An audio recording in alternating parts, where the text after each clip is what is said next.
Shirley Jackson's Vermont town was her model for the story The Lottery. Her husband, literary critic Stanley Edgar Hyman, the author of a well-known book on literary criticism called The Armed Vision, was a professor at Bennington, and she was a wife and mother, living a life of washing, cooking, dishes, and mending. She also felt very much like an outsider in this small town, and after The Lottery was published, fell into a paranoia about the townspeople. She had been agoraphobic, she'd been fearful of going outside the house for quite some time, and then eventually was diagnosed as being paranoid and psychotic. She was a mother of 4 children. In fact, once made the great quip that she and her husband's major exports were books and kids, but she was actually looked upon by many of her fellow townfolk as an outsider in the North Bennington area, split between town and gown. In addition to being an academic, her husband was a New York Jewish intellectual, and Jackson, who was herself a woman of mood swings and extroversion and garrulousness, liked entertaining Jewish and African-American artists like Bernard Malamud and Ralph Ellison in her home. And so she apparently stood out, and she didn't fit in, and she felt the brunt of some of that provincial, small-town, small-mindedness of that era because of her nonconforming ways. The story, according to Shirley Jackson, was written beginning to end without a pause, and this is really quite rare for short fiction writers. Usually, short fiction writers will begin with an outline or begin with a draft, move through that draft to other drafts, and in many cases really hone the story many, many times before they get to the final product. But this is a story that came out of one essential urge or one essential artistic impulse. And what's interesting to note is that the date of The Lottery in the story was requested to coincide with its publication date by the editors of The New Yorker, where it first appeared. That was the only change made from the original story, which, in Jackson's imperturbably calm style of narration, told of an ancient, smoothly run town ritual held annually in a comfortable and sleepy, small provincial New England town, in which each family draws a small piece of paper. In this case, the Hutchinson family draws the one paper with a black spot on it. Then one of the Hutchinsons, Tessie, who was shown up late for The Lottery, draws the other piece of paper with a black spot on it. She repeatedly yells, "It isn't fair," and she is set upon and stoned to death. That's the essential story.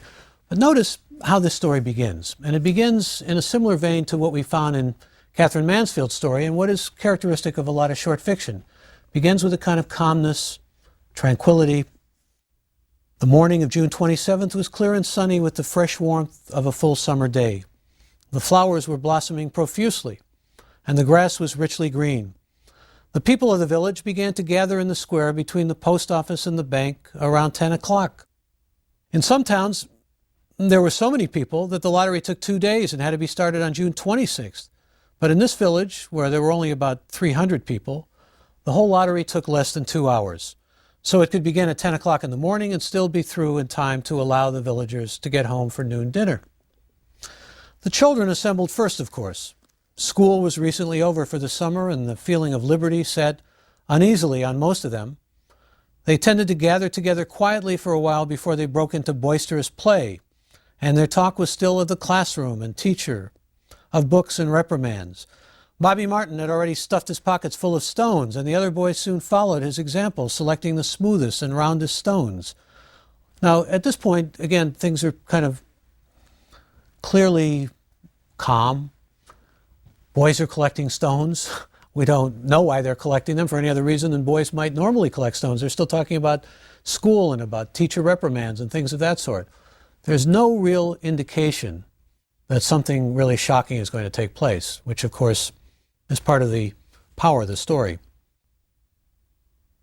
Bobby and Harry Jones and Dickie Delacroix, the villagers pronounced his name Delacroix, meaning of the cross, of course, eventually made a great pile of stones in one corner of the square and guarded it against the raids of other boys.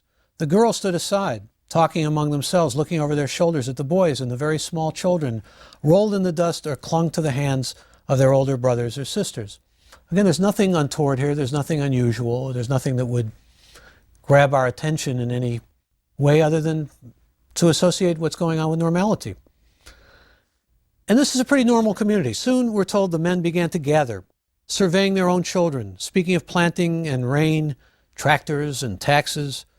They stood together away from the pile of stones in the corner, and their jokes were quiet and they smiled rather than laughed.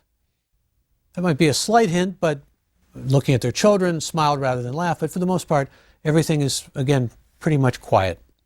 The women, wearing faded house dresses and sweaters, came shortly after their menfolk. They greeted one another and exchanged bits of gossip as they went to join their husbands. Soon, the women standing by their husbands began to call to their children, and the children came reluctantly, having to be called 4 or 5 times. Bobby Martin ducked under his mother's grasping hand and ran, laughing, back to the pile of stones. His father spoke up sharply, and Bobby came quickly and took his place between his father and his oldest brother. This is the first really even slight hint, though it may be, that something is taking place here involving families, that families are cordoning off, that parents are seeing that their children are standing with them. And indeed, as I said, the lottery, it will turn out, is a family-oriented affair. Families are selected by lottery, and then individuals are selected from the families. What a shocking story, though. I mean, particularly in light of the calm and tranquil nature of how it begins. It was so shocking, in fact, that this story received more mail responses to the New Yorker than any other published story in that magazine's history.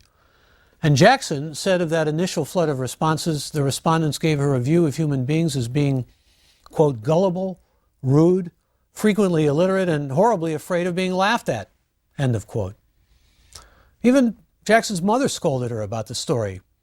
The reactions changed certainly as years passed, and the work was anthologized, dramatized, televised, even made into a ballet. Many of those early respondents, however, according to Jackson, wanted to know where lotteries were being held and if they could go watch.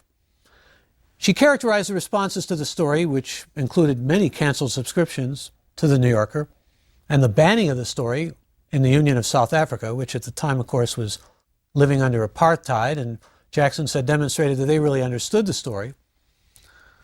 Reactions were, with few exceptions, bewilderment, according to Jackson, speculation, and old-fashioned abuse. Jackson herself repeatedly insisted that the lottery was just a story. It's really like Kafka's Danae of the historical hunger artist. It never existed, but was given fictive reality. Lotteries like this never existed, but are given fictive reality in the story. You can imagine people actually saying they want to attend a lottery where someone is stoned to death. But let's think about the meaning of this story, and particularly look at it in its historical context and the setting. Jackson accomplished with the story of the lottery what I would characterize as a metaphor for the human condition, particularly following right on the heels of the Holocaust, genocide in Europe. It's a story about the depravity and evil and irrational fears of human beings which lie under the surface of what we saw in the beginning of the story: folksiness, good manners, joke-telling, punctual, and even upright behavior. And in fact, the lottery itself is a ritual. And underneath ritual behavior, in some kind of anthropologic mirror that Shirley Jackson's holding up to nature, she seems to be revealing to us, telling us, intimating, in so many ways, is something really ghastly. She was repeatedly asked about the meaning of the story, and at one point even told the San Francisco Chronicle, her hometown paper, that the story is about, I'm quoting, the pointless violence and general inhumanity in their own lives, their being the people of the lottery, the people of North Bennington. And this is a ritual story. It's a ritual that reflects ritual sacrifice. Is it human nature to need to scapegoat and to sacrifice? The concept of the scapegoat goes all the way back to primitive cultures, to Hellenistic, that is, Greek cultures particularly. Think of the Oedipus story, for example. Let's pause for a moment and think about what the Oedipus story reveals, because it's really a story about a man who discovers, much to his chagrin, much to his sense of tragedy, that he's had intercourse with his mother, and he's managed in the process before that to slay his father and marry his mother.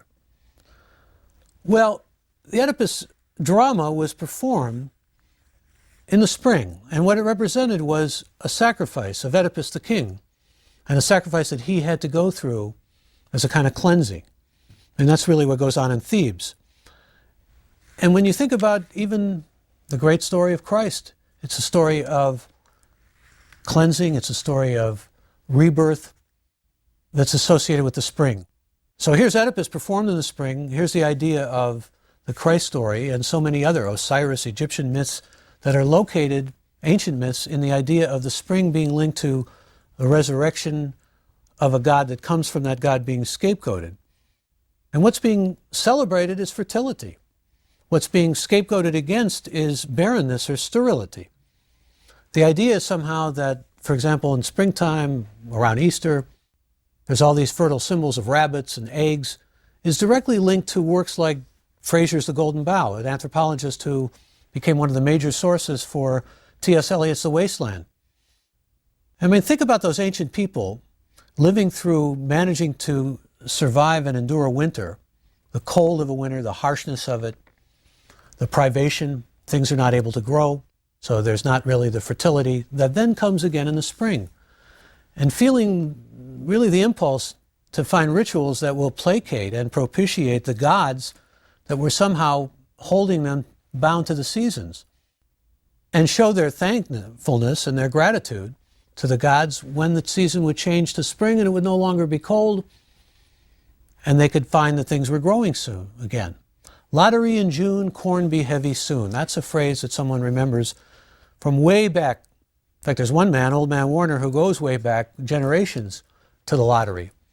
Lottery hasn't changed, and many of the scapegoating rituals that are associated with humankind have perhaps not changed or had morphed or have gone into different directions, but nevertheless exist vestigially or exist in some latent form. And that's precisely, it seems to me, what Shirley Jackson is getting at in the lottery. It's not only out of World War II, it goes back really to brutal ancient kind of scapegoating rites and myths of human sacrifice that really link to a post-World War II sensibility where Jackson sets her story. And this is a story that strongly echoes Hawthorne. It's a moral allegory. It's in New England. And once again, under the surface of the men and women folk, as they're called here, is violence, inhumanity, evil, like in Hawthorne. The story's slight, but it packs a fierce wallop, particularly when we consider the fact that it isn't just one figure we're seeing portrayed, like Poe had with Montrezor or Hawthorne with Goodman Brown. It's a whole town. Though all of Salem is complicit in evil in the forest scene of young Goodman Brown, all is seen, perhaps dreamt, from Brown's point of view. It's exclusively his point of view. But remember, we talked about Mansfield's craft in The Garden Party. She was able almost to portray a whole familial view of the people who lived in the impoverished area. And the craft in The Lottery is in Jackson's holding rein on this omniscient point of view and managing to keep what is actually about to take place hidden from us, although we stay within the point of view of the people in the town. It's almost as if she produces a kind of sleight of hand that comes with mere hints beforehand. And those hints are like little, well, think about Hansel and Gretel, little pieces of bread dropped along the way that lead up to the shocking surprise of the story's murderous, powerful violence at the end. Remember again, this story was written after the Holocaust in Europe, and the Holocaust serves as an important historic backdrop to the story. One thinks not only of the scapegoating of Jews and gypsies and homosexuals and people of radical politics by the Nazis, but also of the cover of civilization associated with High German culture. It used to be a kind of almost platitude. Could the culture, with its Germanic history that had produced Brahms and Beethoven and Mozart and Heinrich Heine and Goethe, have produced Hitler and have produced Goebbels and have produced Heinrich Himmler? That was perhaps in some ways murderously underneath the high culture. Jackson, in effect, turned that into an American trope. And that's part of the brilliance of the story. But it's also a brilliant story in its pacing, because pacing is the key to the story. Here's this folksy opening, talk about rain and tractors and taxes, things that normally, mundanely, would be talked about by people in maybe any small town.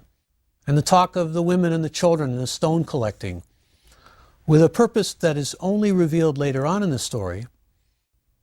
And we're, from the beginning, unaware, but in suspense of what is to come. All these associations with Halloween and square dancing and the teen club make it seem really very innocuous, benign. William Scheide, a literary critic who's quoted by Ann Charters, compares the initial picture in the story in the village to a cute Norman Rockwell painting.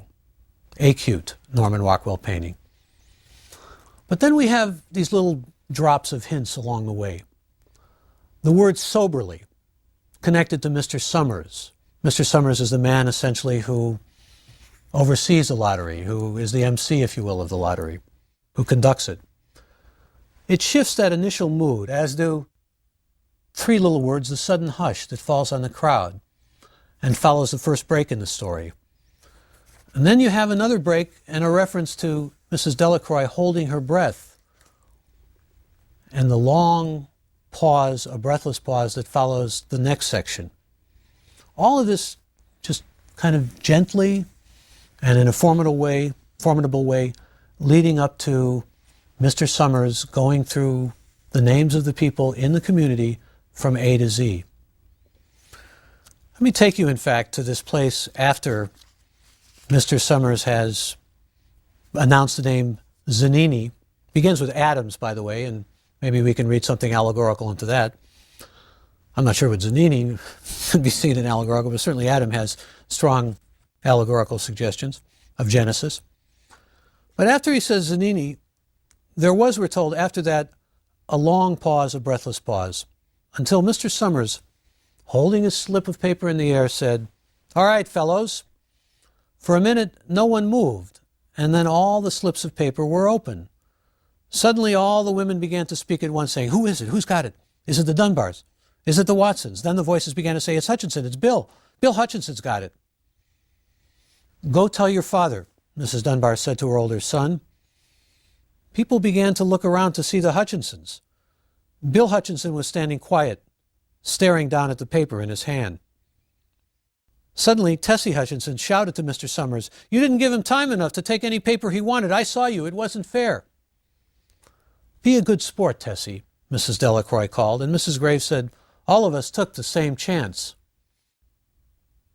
And the irony of somebody saying, "Be a good sport," as if this is a question of sportsmanship or sportspersonship, to pick essentially a black spotted marker, which means somebody in your family is going to die, and to be told when you object to it and try to present a case for it being unfair that you're not being a good sport, is one of the wonderful ironies in this story.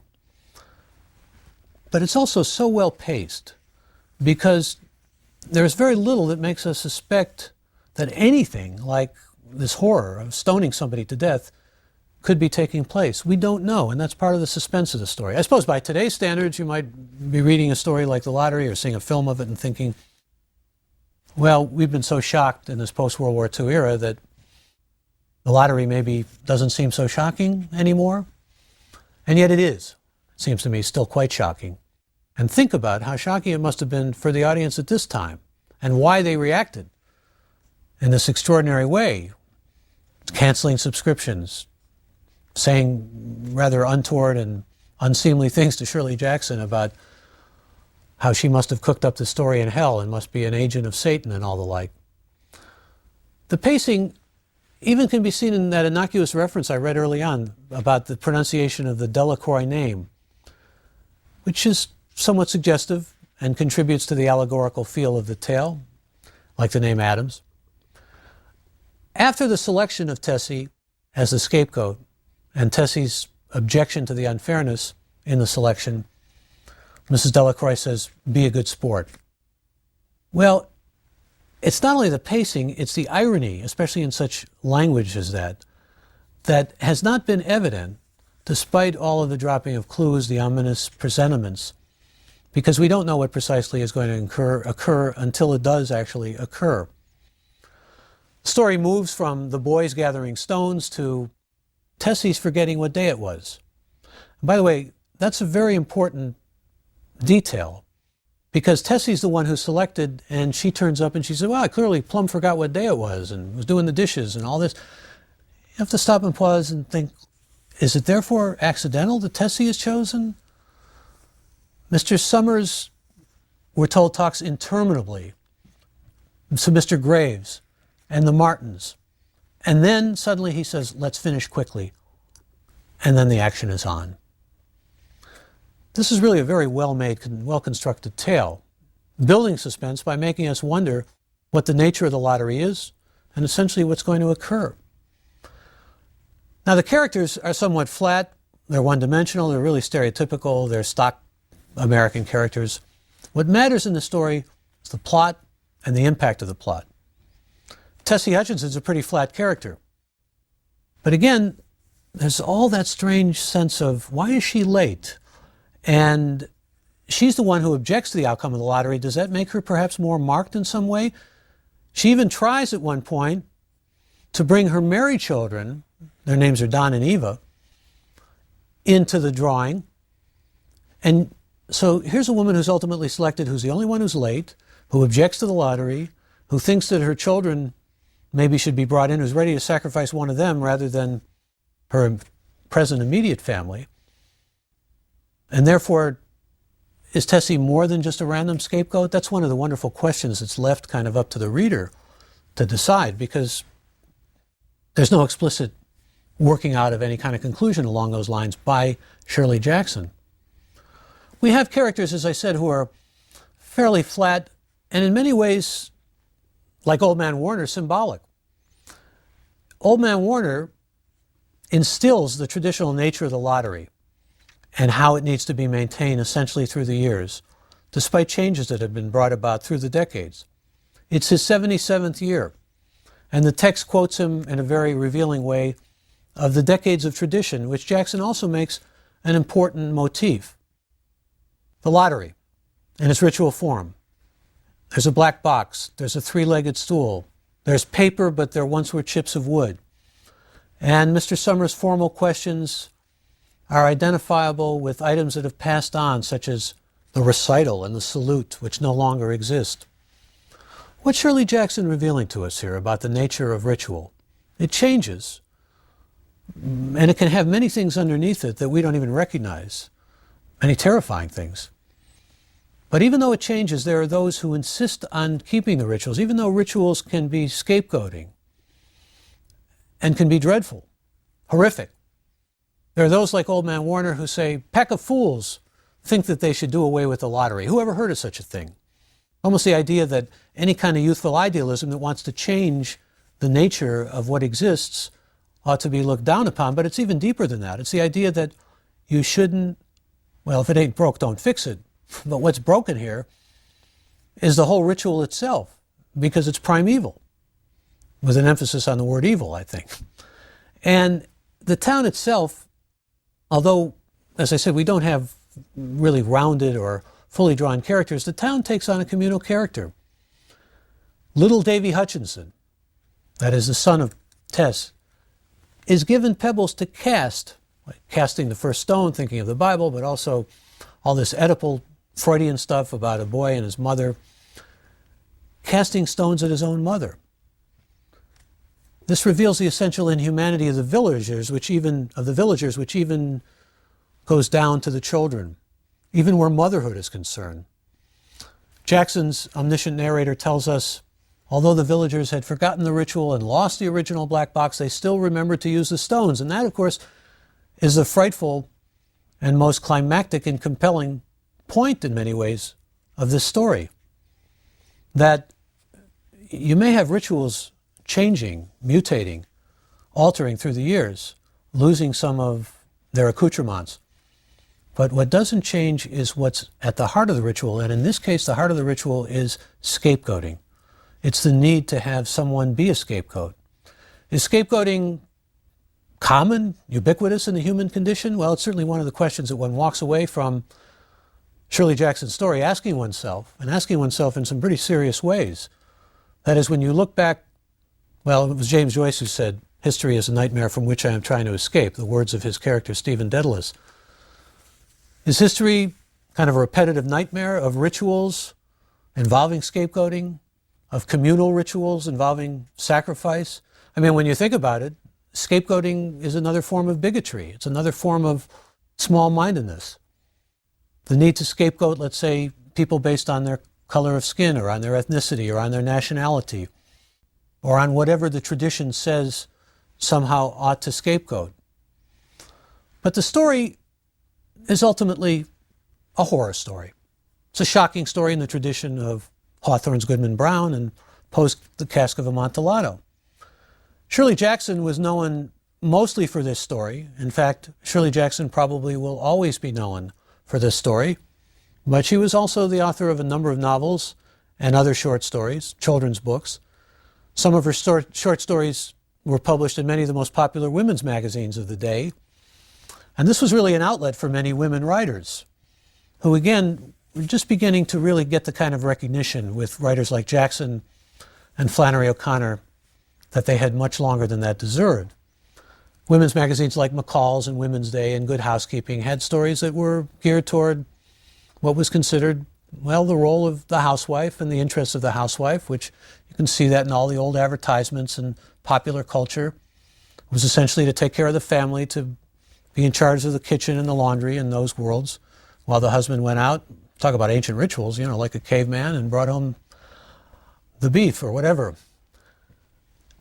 Jackson won an Edgar Mystery Award, which was really quite coveted, for one of her stories called The Possibility of Evil. That title, I think, is pretty revealing. It was published in 1965 as part of a bushel of unpublished work of hers that was discovered posthumously. And she wrote a really highly influential horror novel called The Haunting of Hill House. So you see how she was drawn to horror even later in life. That novel, by the way, was greatly admired by horror novelist Stephen King and had a strong influence on King's work. In an often quoted letter to poet Howard Nemerov, Shirley Jackson, who was a lifetime agoraphobic, a woman saddled most of her adult life with neurotic fears that would later turn into what at least was diagnosed as psychotic paranoia, she once wrote, "I delight in what I fear." And there's a strange sense in The Lottery of the delight that comes out of being shocked. It's why people go to horror movies. It's why kids like to be sort of scared in so many instances. It is a shocking story. But in addition to being a shocking story and a horrific story, or a horror story, it's a story really about the pointlessness of human violence, about the inhumanity. It's a cathartic story. That is, it's a story which allows us to, as readers, I think, release our emotions in its impact on us, because we really vicariously, in many ways, become involved in the basic action of the story. The story ultimately, I think in its final effects, is again many ways like a nightmare. I spoke about D.H. Lawrence's The Rocking Horse winner as being a dark fairy tale, and I think you could make the case for Shirley Jackson's The Lottery being a dark fairy tale too. We begin in this calm way, and then we go into the darkness, and that's where we stay. And we're kind of riveted to the story, particularly in its denouement and its climax or ending, because in some respects it almost induces incredulity in the reader. How could this be? How could these people be stoning this woman to death? How could her own child be throwing stones at her? Readers, it seems to me, also identify with more in this story with what we could call the capriciousness of fate. Now, whether Tessie Hutchinson is fated to be the scapegoat, as I said, is a moot question in this story that you might want to decide for yourself. But during the Vietnam War, for example, there was a lottery for conscription. And lotteries are, although much associated with winning tidy sums, a metaphor for life, for the randomness of life, for the capriciousness of life. Will your number come up?